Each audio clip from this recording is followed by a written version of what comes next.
Trump is transactional, that there is a method in his madness, but it is extremely dangerous method, if at all there is any in his madness.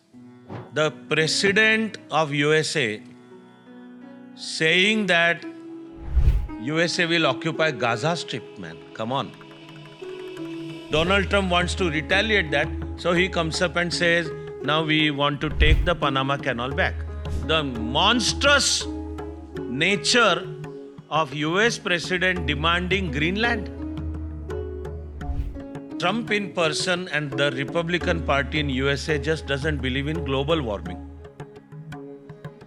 They don't believe in climate change. Trump's policy is drill baby drill. Best described in the term drill baby drill, that Trump has been on the rampage. That is my description. Trump on rampage.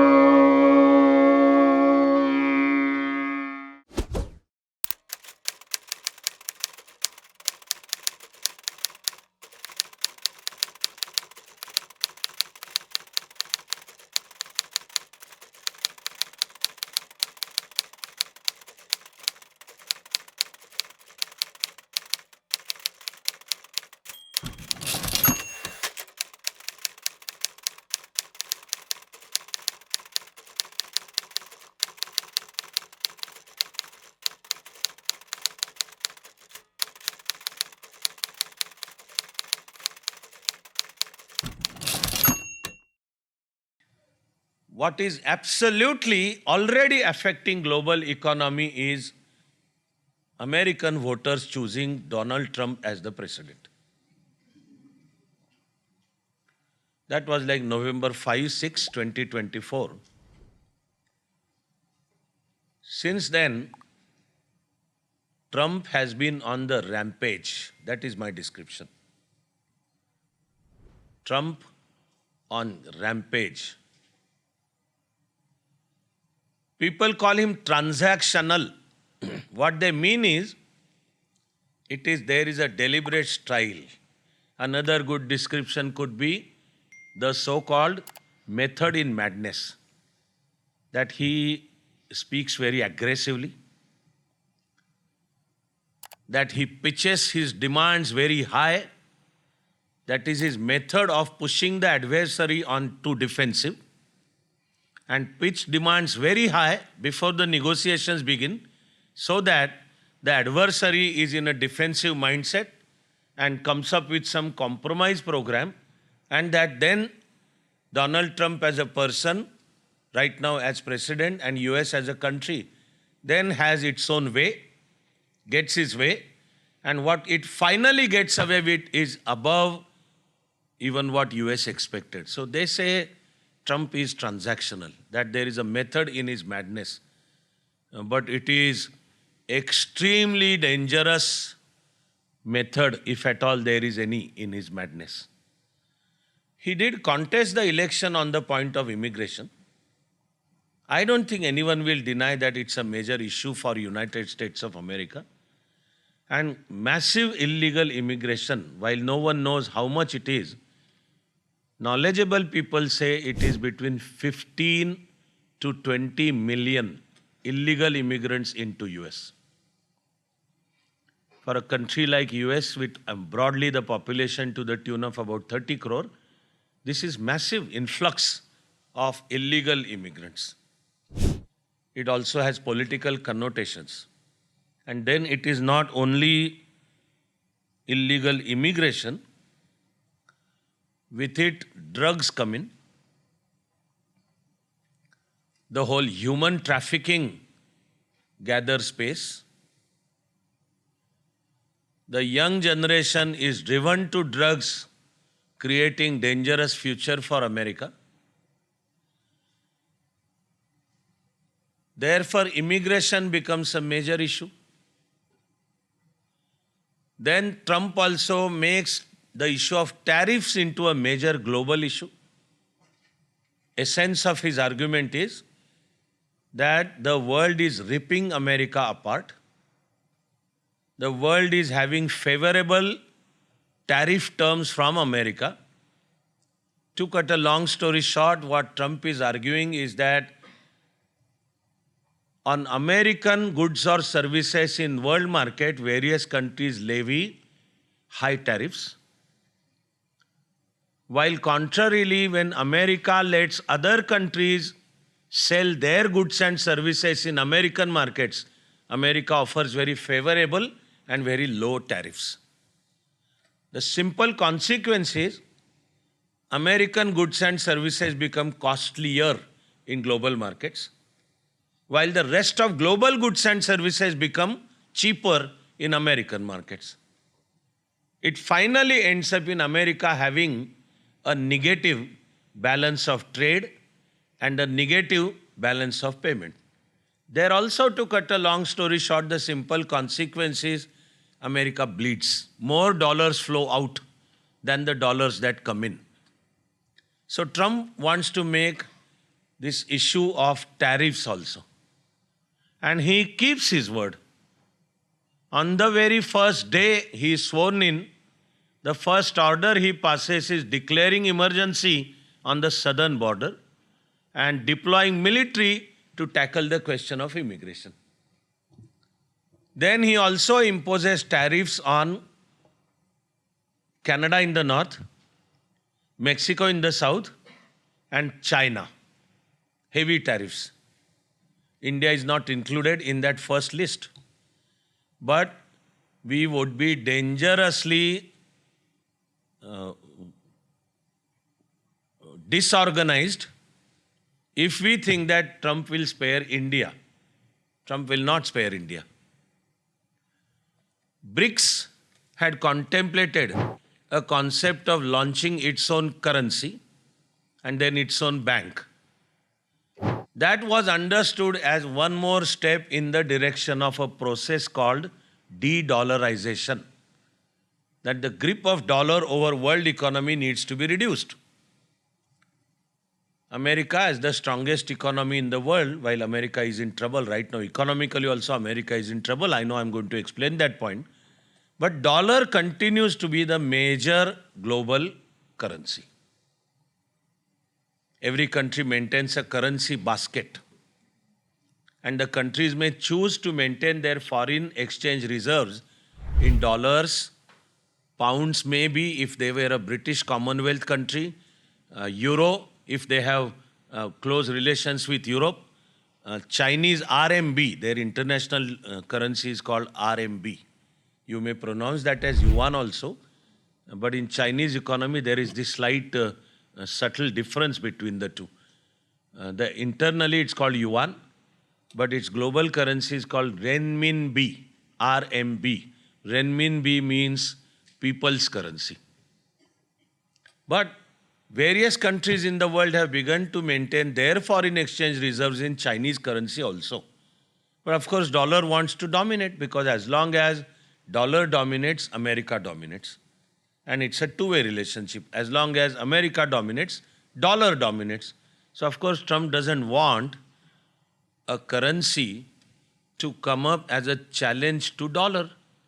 So Trump clearly threatened BRICS in no uncertain terms that any attempt by you for de-dollarization and we will impose tariffs on you.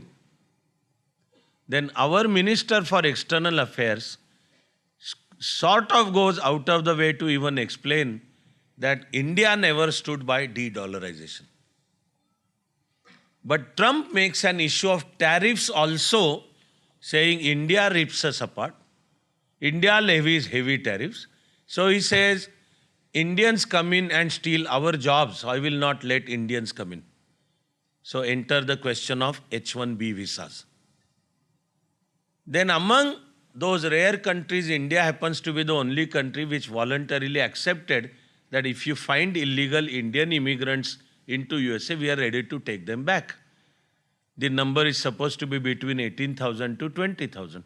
The first batch is supposed to be delivered in an American Air Force plane, and they were tied in chains and all. America could have chosen to be dignified when India has accepted that we will take them back, But it seems the term dignity in American political terminology in general, but in Trump's personality in particular, this term doesn't seem to exist. So nobody should be under any false hope that Trump may spare India. Trump will not spare India.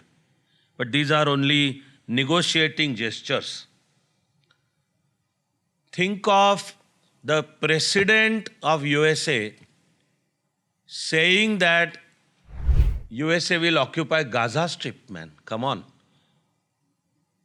What more aggressive statement of intent can there be? That Israel has almost practically razed Gaza to ground in last year and a half. And now Trump says, we will rebuild Gaza, but USA will occupy that. Prime Minister Benjamin Netanyahu meets Trump. They conduct a common press conference in which US President announces this. Knowledgeable world knows that even when Trump was not in power for previous 4 years, his son-in-law, who like father-in-law is also a real estate developer, Jared Kushner, he had already said that beachfront in Gaza will be a beautiful tourist property. You can construct 5-star hotels, etc. over there. But look at the aggression of the statements. Then President comes up and describes Canada as the 51st state of United States.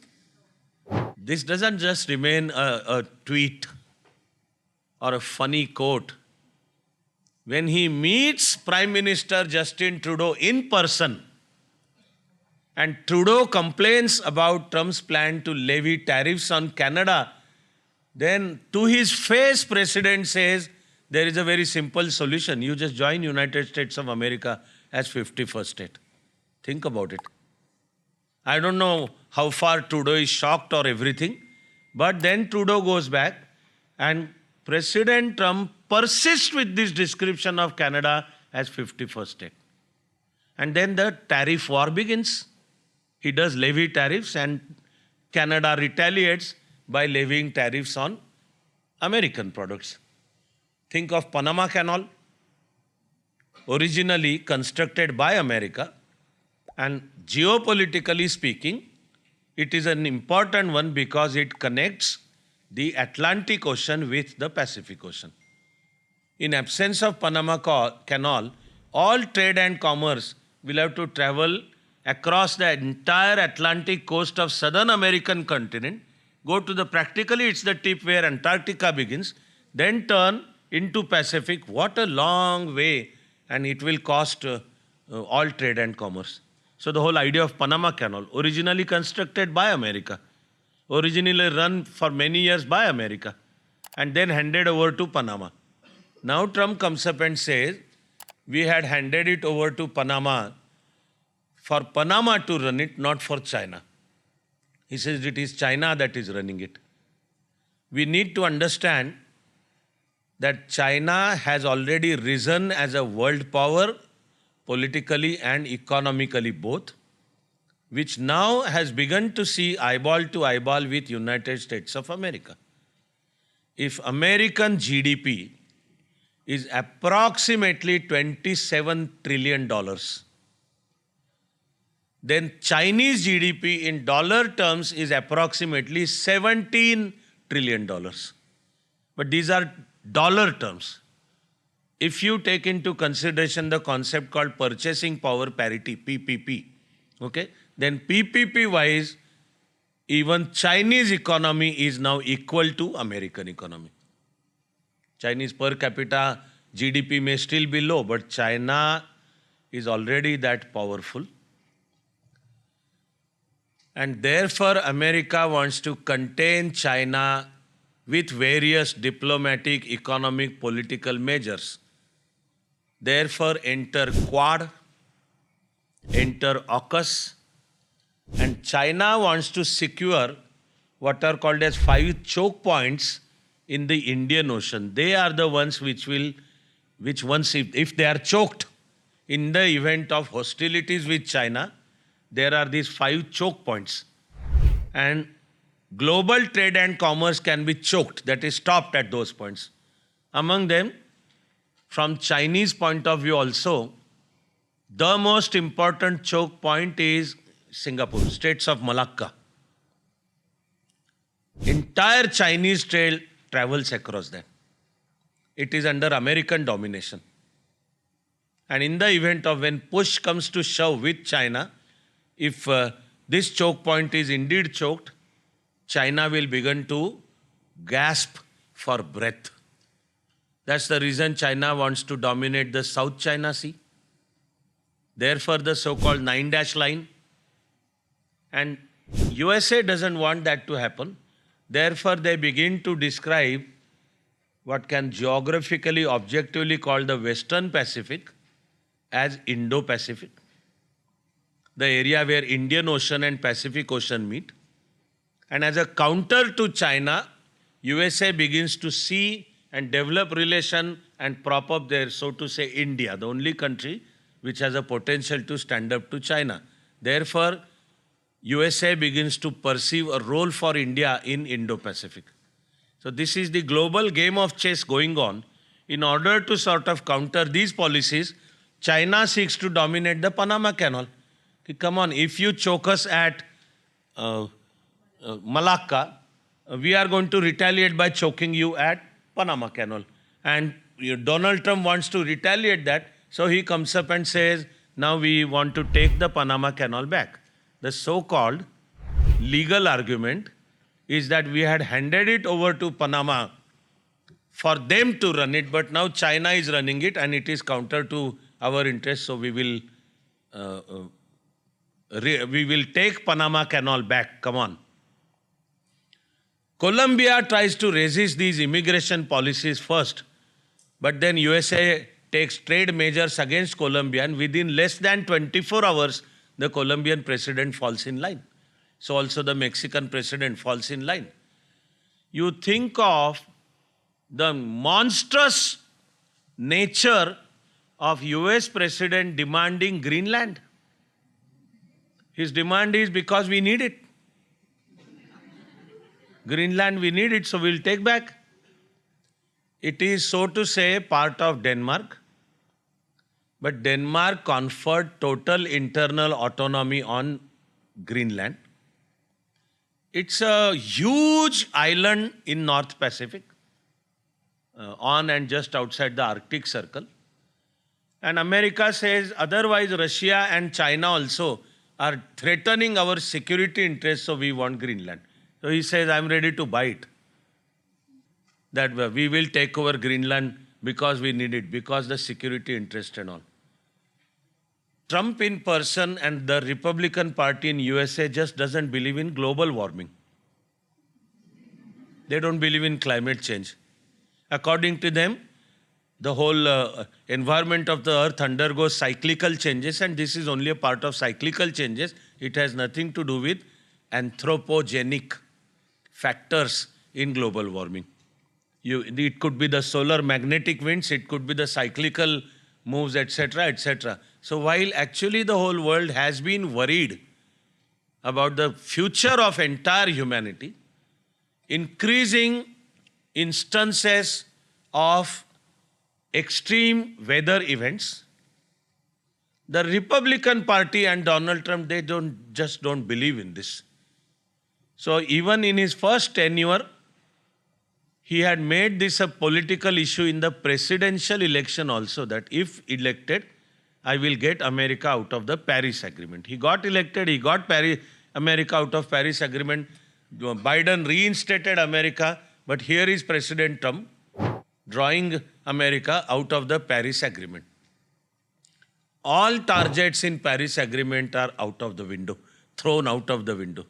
As it is, the main target of one fund restricting global trading, global warming below 1.5 degrees centigrade was unachievable even in December 2015. Our best hope was to restrict global warming to below 2 degrees by the end of this century.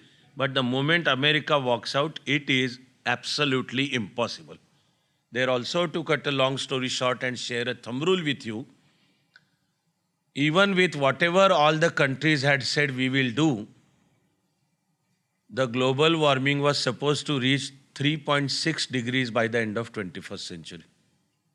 The world has accepted, and United Nations had made those formal statements to that effect, that India is doing the best role to restrict global warming in the whole world.